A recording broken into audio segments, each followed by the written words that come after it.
Hello friends, welcome to my channel. आज की इस वीडियो में हम ट्रांसपोज ऑफ मैट्रिक्स के बारे में समझने वाले हैं। ट्रांसपोज ऑफ मैट्रिक्स क्या होता है, क्या इसकी प्रॉपर्टीज होती है, इसका यूज करके हम क्वेश्चंस को कैसे सोल्व करते हैं। जो आपके एक्सरसाइज 3.3 है उसमें आपको पूरी एक्सरसाइज में इन्हीं से रिलेटेड क्वेश्चन गिवन है कि ट्रांसपोज ऑफ मैट्रिक्स हम कैसे निकालेंगे, उनको एडिशन करना, सब्ट्रैक्शन करना, मल्टीप्लाई करना ट्रांसपोज निकालने के बाद। तो जब आपको एक बार ट्रांसपोज निकालना आ जाएगा तो आपके लिए पूरी एक्सरसाइज करना बहुत ईजी हो जाएगा। तो चलिए समझते हैं transpose of matrix. If A equals to Aij be an M into N matrix, M into N यानी कि जो ऑर्डर होता है M into N, M rows and N column, then the matrix obtained by interchanging the rows and columns of A is called the transpose of matrix। यानी कि अगर जो हमें मैट्रिक्स गिवन है हम उसकी रो और कॉलम को आपस में इंटरचेंज कर देते हैं तो हमें उस मैट्रिक्स का ट्रांसपोज मिल जाता है। अभी अगर आपको डेफिनेशन समझ नहीं आए तो हम उसको एग्जांपल से समझेंगे, आपको अच्छे से क्लियर हो जाएगा। Transpose of matrix A is denoted by A dash और A to the power T। In other words, if A is equals to Aij M cross N, यानी कि अगर कोई मैट्रिक्स है उसका ऑर्डर आपको M इंटू N गिवन है तो जो उसका ट्रांसपोज होगा उसका ऑर्डर चेंज हो जाएगा, यानी कि N क्रॉस M हो जाएगा।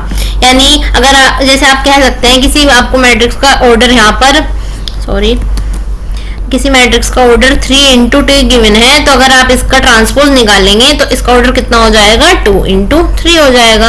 ये क्यों हुआ है? क्योंकि जब हम ट्रांसपोज फाइंड करते हैं तो रो का कॉलम बन जाता है और कॉलम का रो बन जाता है। तो पहले हम किसके लिए लिखते हैं, आई और जे। आई क्या होता है, रो होता है, और जे क्या होता है, कॉलम होता है। तो रो आपका यहाँ पर कॉलम में चेंज हो गया और कॉलम आपका यहाँ पर रो में चेंज हो गया। तो आपकी अगर 3 इंटू 2 की मैट्रिक्स है तो आपको ट्रांसपोज में किसकी मैट्रिक्स मिलेगी, 2 इंटू 3 की मैट्रिक्स आपको मिलेगी। यहाँ पर देखते हैं इसको एग्जांपल की हेल्प से कैसे करते हैं।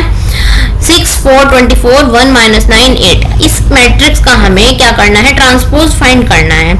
ये मैट्रिक्स कितने ऑर्डर की गिवन है, आप सभी को आता है निकालना कि ऑर्डर कैसे निकालते हैं। इसमें कितनी रो है आपके पास, यहाँ पर 2 रोज है, first row and this is second row. तो इसका ऑर्डर अगर हम यहाँ पर लिखना चाहें तो हम कैसे लिख सकते हैं, 2 into 3, 2 row and 3 column. 3 column कौन से हो गए, ये 1 2 एंड 3।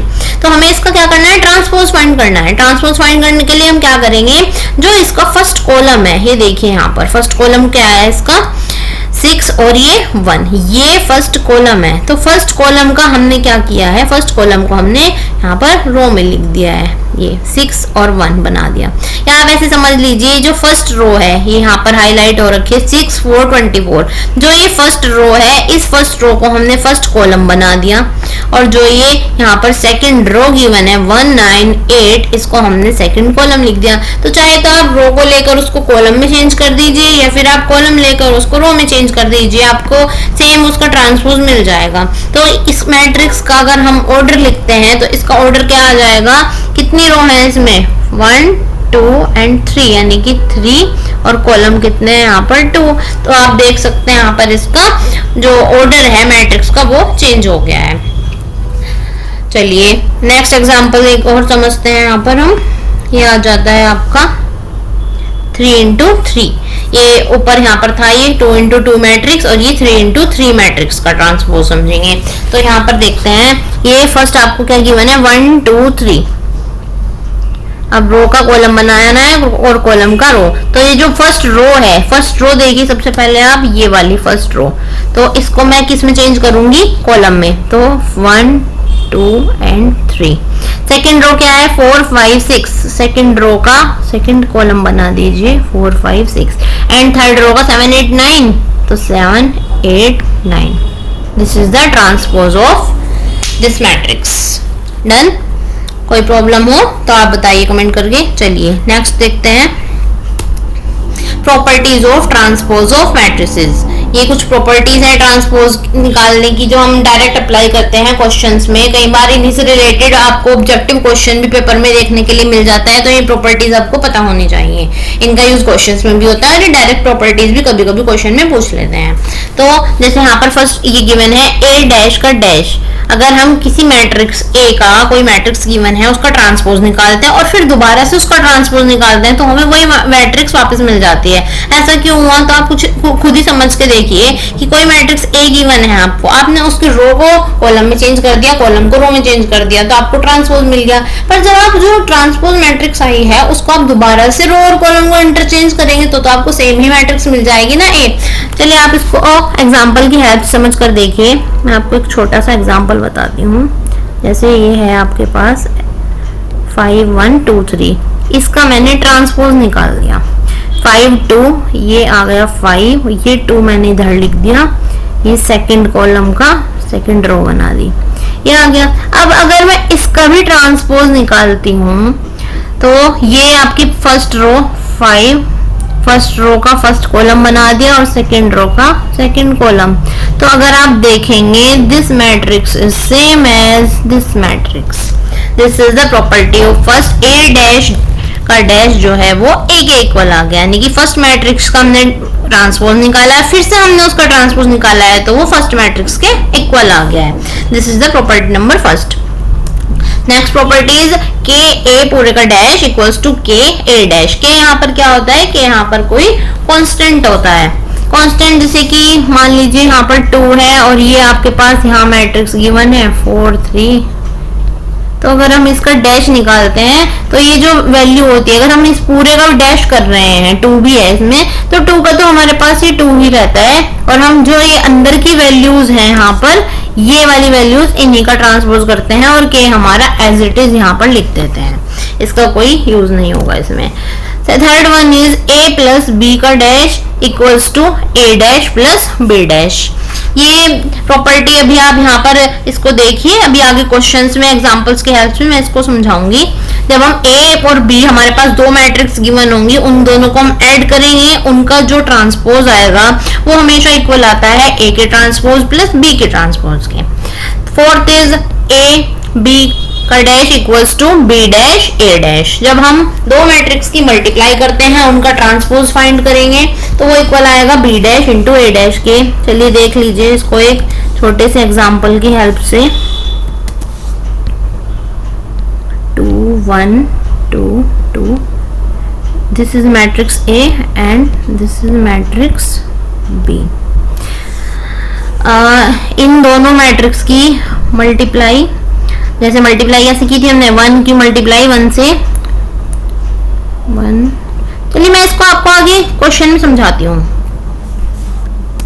इसके बेस पर जो क्वेश्चंस गिवन है वहां पर हम इसको समझेंगे, यहाँ पर थोड़ा लेंथी हो जाएगा ये। पहले हम इसकी जो पॉजिटिव एडिशन और ये मल्टीप्लिकेशन वाले क्वेश्चंस हैं उनको करते हैं। इसमें क्या होता है, सेम एज ये आपका एडिशन की तरह है, दो मैट्रिक्स गिवन होंगी ए और बी, फिर आपको यहाँ पर इन दोनों को मल्टीप्लाई करेंगे, जो मल्टीप्लाई करके आपको आंसर मिलेगा उसका हम ट्रांसपोज निकालेंगे, और जब हम ट्रांसपोज निकाल देंगे तो वो इक्वल आ जाएगा बी डैश इंटू ए डैश के, यानी कि बी का डैश निकालेंगे फिर हम ए का ट्रांसपोज निकालेंगे और दोनों की मल्टीप्लाई कर देंगे। तो ये प्रॉपर्टी आपको इसी तरह से लर्न करनी है। चलिए next question number second. Question number 1 भी इसी तरह से है, second third fourth same as questions हैं इसमें। तो जो मुझे इंपॉर्टेंट लग रहे हैं, जो लगता है कि मैं इनको समझाऊं आपको अच्छे से समझ पाओगे और इसी के बेस पर आप इसको समझकर पूरी एक्सरसाइज के क्वेश्चन कर पाओगे, तो मैं आपको वो क्वेश्चन इस वीडियो में कराने वाली हूँ। क्वेश्चन नंबर 2 से स्टार्ट करते हैं। ये आपको देखो जो अभी प्रॉपर्टी बताई है, ए प्लस बी इक्वल्स का dash equals to A dash plus B dash, इसी के बेस पर ये क्वेश्चन नंबर 2 है। इसको हम यहाँ पर करने वाले हैं। यहाँ पर ए की वैल्यू गिवन है, बी की वैल्यू गिवन है और हमें ये प्रॉपर्टीज यहाँ पर प्रूव करनी है, वेरीफाई करनी है। तो सबसे पहले हम क्वेश्चन नंबर फर्स्ट का, ये सेकंड का फर्स्ट पार्ट करते हैं। a प्लस बी का dash equals to A dash plus B dash. तो यहाँ पर अगर हम ये लेफ्ट साइड देखते हैं तो लेफ्ट साइड सोल्व करने के लिए हम क्या करेंगे, a प्लस बी की वैल्यू हमें चाहिए। सबसे पहले a प्लस बी क्या आ जाएगा, a प्लस बी करने के लिए हम क्या करेंगे, जो इसके ये फर्स्ट एलिमेंट को फर्स्ट से ऐड करेंगे, सेकंड को सेकंड से, थर्ड को थर्ड से। ये हमने बहुत पहले सीख लिया था एक्सरसाइज 3.1 3.2 में हम ये सीख चुके हैं एडिशन कैसे करते हैं, सब्ट्रैक्शन कैसे करते हैं। जिन्होंने वो वीडियोस नहीं देखी है, जिनको नहीं आता है, तो वो प्लेलिस्ट से वीडियोस देख सकते हैं। तो जब हम इसको ऐड करेंगे तो हमारा जो एडिशन है वो आ जाएगा -1 -4, ये आ जाता है आपके पास -5, 2 + 1 3, 3 - 5 ये कितना आ जाएगा आपके पास -2, 5 + 1 this is 6, 7 + 2 9, 9 + 0 9, -2 + 1 -1, 3 + 1 4, 1 + 1 2. This is the value of A plus B. अब हमें क्या करना है, इस मैट्रिक्स का हमें ट्रांसपोज फाइंड करना है। ट्रांसपोज फाइंड करने के लिए हम क्या करेंगे, यहाँ पर इसको हम रो को कॉलम में चेंज कर देंगे और कॉलम को हम रो में चेंज कर देंगे। इसके लिए अब क्या करेंगे, देखिए first value as it is -5 6 -1 3 9 4 -2 9 and 2, ये आ गई आपकी a प्लस बी के डैश की वैल्यू, यानी कि a प्लस बी की वैल्यू निकाली मैंने और फिर हमने इसका क्या कर दिया, transpose. This is the value of transpose of a plus B. Okay, तो अब हम क्या करते हैं, अब हम निकालेंगे यहाँ से a dash plus b dash की वैल्यू। तो a डैश की वैल्यू निकालते हैं। चलिए, a डैश की वैल्यू कैसे आएगी, a का हम क्या कर देंगे, ट्रांसपोज कर देंगे। This is -1 5 and -2 2 7 1 3 9 1। इसी तरह से हम क्या करेंगे, b के ट्रांसपोज की वैल्यू हम यहाँ पर फाइंड कर देंगे। b ट्रांसपोज क्या आएगा, -4 1 1 1 2 3 -5 0 1। This is the transpose of b। अब हमें क्या करना है, a डैश और प्लस b डैश दोनों को हमें क्या करना है, ऐड करना है। तो उसके लिए a dash plus b dash क्या आएगा, यहाँ पर इन दोनों मैट्रिक्स को हम क्या कर देंगे, ऐड कर देंगे। -4 + -5 दिस इज -5, 5 + 1 6, -2 + 1 -1, 2 + 1 3, 7 + 2 दिस इज 9, 1 + 3 4, 3 - 5 -2 9 और ये आ गया है आपका 1 और 1 2। This is the same matrix a plus b dash, जो हमने ये ऊपर मैट्रिक्स निकाली थी, ये वाली मैट्रिक्स और ये वाली मैट्रिक्स आप देख सकते हैं, दोनों मैट्रिक्स बिल्कुल सेम है। तो हम इस तरह से इस क्वेश्चन को सॉल्व करेंगे। अब इसका नेक्स्ट पार्ट करते हैं। a और b हमें गिवन है, हमें क्या निकालना है, a माइनस b का ट्रांसपोज इक्वल होता है a dash minus b dash के। अब हम यहाँ से निकालेंगे a माइनस b का ट्रांसपोज। तो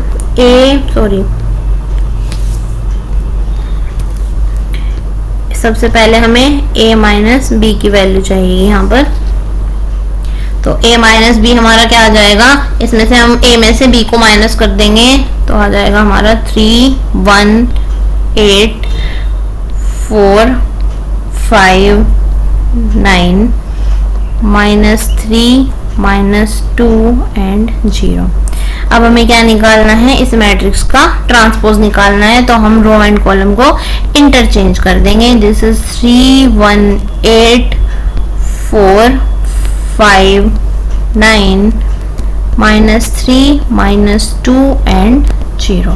ये आ गई a माइनस बी के ट्रांसपोज की वैल्यू। अब हमें प्रूव किसके इक्वल करना है, a dash minus b dash के। आपने a डैश इसके फर्स्ट पार्ट में ये निकाल लिया और b डैश भी आपने फर्स्ट पार्ट में निकाल लिया है। तो यहीं से बस हमने यहाँ फर्स्ट पार्ट में इनको ऐड किया था और सेकंड पार्ट में हम क्या करेंगे, इनको हम सब्ट्रैक्ट कर देंगे। तो आपके पास यहाँ पर नोट डाउन कर ली होंगे आपने वैल्यूज। तो a dash minus b dash की जो वैल्यूज आ जाएंगी वो आएंगी आपकी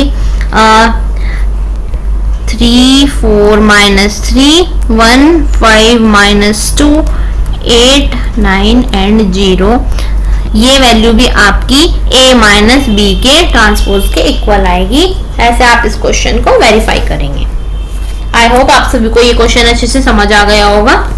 जिनको समझ नहीं आया है, कुछ प्रॉब्लम है, तो इस वीडियो को एक बार और देखें। नहीं समझ आता है, कुछ डाउट रहता है तो आप कमेंट बॉक्स में कमेंट करके पूछ सकते हैं। चलिए next question number 4। Question number 4 में क्या करना है, दो मैट्रिक्स आपको गिवन है, एक इसमें ए का ट्रांसपोज गिवन है और एक आपको बी गिवन है। Then find the value of A plus 2b का ट्रांसपोज। तो इसके लिए हमें ए चाहिए जो हमें गिवन नहीं है। हमें क्या गिवन है, हमें तो ए का ट्रांसपोज गिवन है, तो हम ए के ट्रांसपोज से ए की वैल्यू फाइंड करेंगे।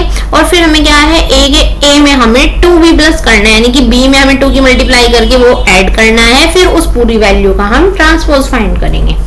चलिए सबसे पहले हमें क्या निकालना है, ए की वैल्यू फाइंड करते हैं। ए डैश हमें गिवन है, तो हम ए की वैल्यू फाइंड करेंगे। मैं यहाँ पर डायरेक्ट ए की वैल्यू लिख रही हूँ।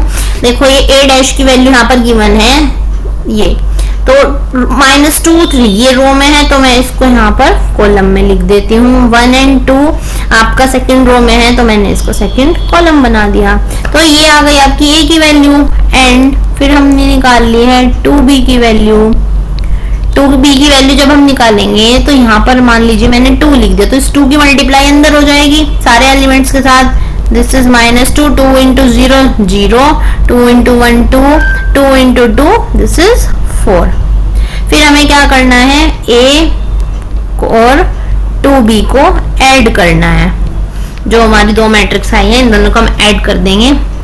First element add this first element, second element को सेकेंड एलिमेंट से ऐड करेंगे। तो -2 plus -2 this is -4, 1 plus 0 1, 3 plus 2 5, 2 plus 4 6।